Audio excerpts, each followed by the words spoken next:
ધર્મલોકમાં આપ સૌનું હાર્દિક સ્વાગત છે। સિંહ રાશિના મારા વહાલા અને તેજસ્વી મિત્રો, આજે આપણે એક એવા વિષય પર વાત કરવા જઈ રહ્યા છીએ જે તમારા જીવનની દિશા બદલી શકે છે।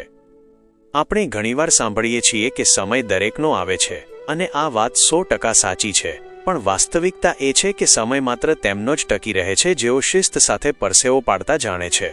આ જુલાઈ 2026નો મહિનો સિંહ રાશિના જાતકો માટે કંઈક આવો જ સંદેશ લઈને આવ્યો છે।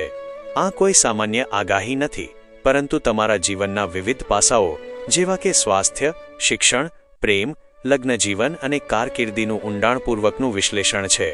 આ મહિને બ્રહ્માંડમાં ગ્રહોની મોટી હલચલ થવાની છે, જેમાં 27 જુલાઈએ શનિદેવ વક્રી થશે અને સૂર્ય, શુક્ર તેમજ બુધ પણ પોતાની ચાલ બદલશે। સિંહ રાશિ માટે આ પરિવર્તનો શું પરિણામ લાવશે તે સમજવું ખૂબ જ જરૂરી છે, કારણ કે આ બધું તમારી ચંદ્ર રાશિ પર આધારિત છે।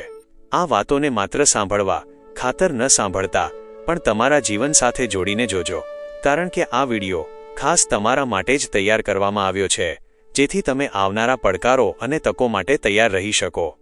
સ્વાસ્થ્ય એ આપણા જીવનની સૌથી મોટી મૂડી છે અને જુલાઈના પહેલા પખવાડિયામાં એટલે કે 16 જુલાઈ સુધી સિંહ રાશિના લોકોનું સ્વાસ્થ્ય એકદમ મજબૂત જણાશે।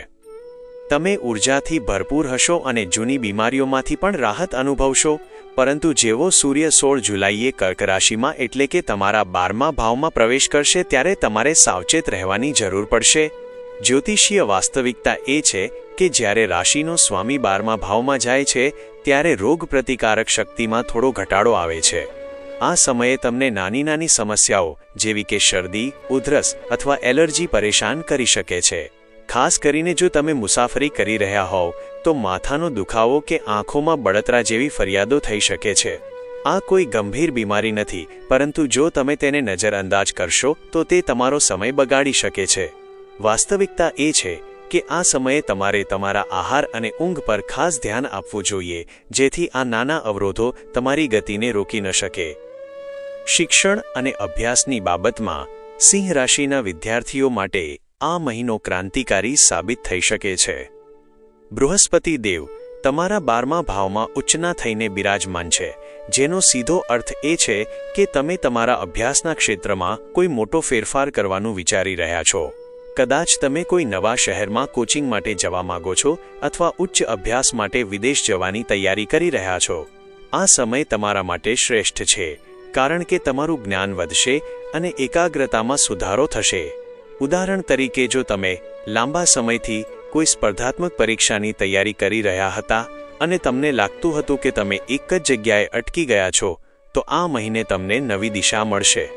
જો કે 16 જુલાઈ પછી તમારો સ્વભાવ થોડો મનસ્વી બની શકે છે, જેના કારણે ક્યારેક ભણવામાંથી મન ઉઠીને સોશિયલ મીડિયા કે અન્ય મનોરંજન તરફ વળી શકે છે, પણ જો તમે લક્ષ્ય નક્કી કરશો તો સફળતા નક્કી છે। પ્રેમ અને સંબંધોની વાત કરીએ તો 16 જુલાઈ પછીનો સમય સિંહ રાશિના પ્રેમીઓ માટે જાદુઈ રહેવાનો છે। સૂર્ય અને ગુરુનો આ અદ્ભુત સંયોગ આત્મા અને જીવના મેળાપ જેવો છે। જો ભૂતકાળમાં તમારા પાર્ટનર સાથે કોઈ અણબનાવ થયો હોય અથવા લાંબા સમયથી વાતચીત બંધ હોય તો આ સમય ફરીથી જોડાઈ જવાનો છે। સામેની વ્યક્તિ તરફથી તમને મેસેજ કે કોલ આવી શકે છે અને જૂના મતભેદો દૂર થશે। જે લોકો સિંગલ છે તેમના જીવનમાં કોઈ ખાસ વ્યક્તિનો પ્રવેશ થઈ શકે છે, જેની સાથે તમારી મિત્રતા ગાઢ બનશે। આ કોઈ ફિલ્મી વાત નથી, પરંતુ ગ્રહોની એવી સ્થિતિ છે જે તમારા હૃદયના તાર ઝણઝણાવશે। બીજી તરફ લગ્ન જીવનમાં થોડો તણાવ જોવા મળી શકે છે, કારણ કે 7મા ભાવમાં રાહુ અને 8મા ભાવમાં શનિની સ્થિતિ વૈચારિક મતભેદો પેદા કરી શકે છે। નાની નાની વાતોમાં દલીલો કરવાને બદલે જીવનસાથીના સ્વાસ્થ્યનું ધ્યાન રાખવું અને સમજદારીથી કામ લેવું એ જ આ સમયની માંગ છે। તમારા નસીબ અને કારકિર્દીની વાત કરીએ તો આ મહિનો તમારા માટે રાજયોગ સમાન છે।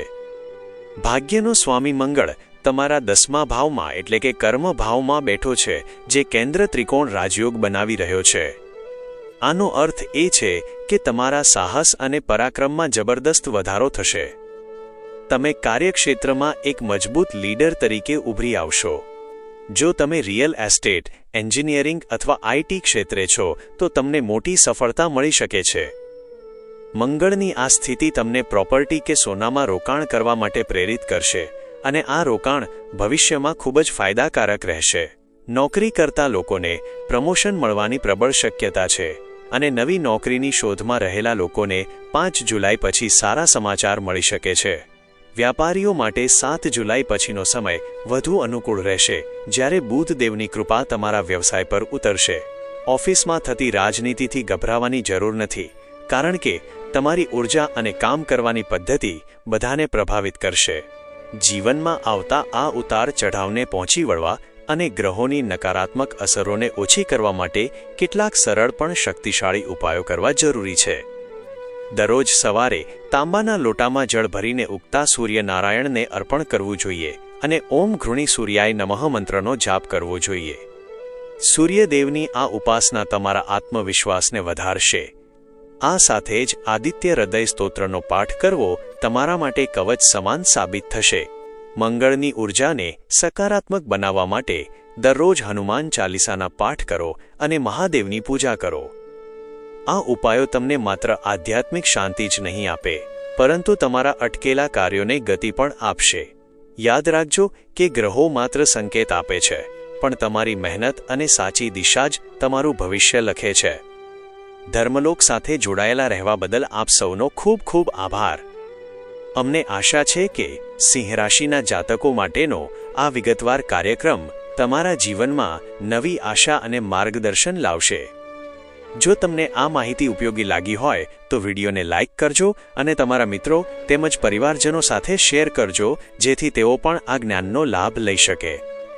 તમારી રાશિ અને જીવનના પ્રશ્નો વિશે અમને કોમેન્ટમાં ચોક્કસ જણાવજો, કારણ કે તમારી પ્રતિક્રિયા અમારા માટે ખૂબ જ મહત્વપૂર્ણ છે. અમારી ચેનલને સબસ્ક્રાઇબ કરવાનું ભૂલતા નહીં, જેથી ભવિષ્યમાં આવનારા તમામ મહત્વપૂર્ણ અપડેટ્સ તમને સૌથી પહેલા મળે. ભગવાન સૂર્યનારાયણ અને મહાદેવની કૃપા તમારા પર સદાય બની રહે તેવી પ્રાર્થના સાથે અત્યારે રજા લઈએ છીએ. ફરી મળીશું એક નવા વિષય અને નવી આશા સાથે ધર્મલોકના આગામી વિડીયોમાં. હર હર મહાદેવ.